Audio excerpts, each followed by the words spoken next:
आज आपण भेट दिलेली आहे अन्नपूर्णा पिठाची गिरणी येथे। आज आपण नवीन विषय पाहणार आहोत, शिंगाडा पीठ। आता पीठ गिरणीमध्ये हे शिंगाड्याचे एक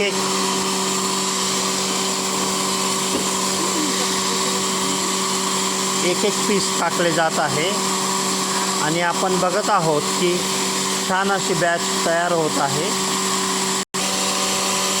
पीठ तयार झालेले आहे। मस्त खुसखुशीत असे शिंगाड्याचे पीठ, ज्याच्यापासून आपण विविध पदार्थ बनवू शकतो, जसे की गोड शिरा। वाव, शिंगाड्याची बर्फी तर अजून फारच सुंदर लागते। तसेच गृहिणींच्या कौशल्यानुसार विविध उपवासाचे पदार्थ बनवता येतात।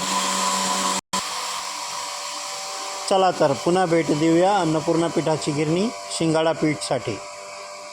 तसेच पुढच्या ह्या गणेशोत्सवामध्ये रोजच्या प्रसादासाठी लागणारी खिरापत, खोबरे आणि साखरसुद्धा दळल्यानंतर छान असा प्रसाद तयार होतो, त्याचा आनंद घेऊया। गणपती बाप्पा मोरया।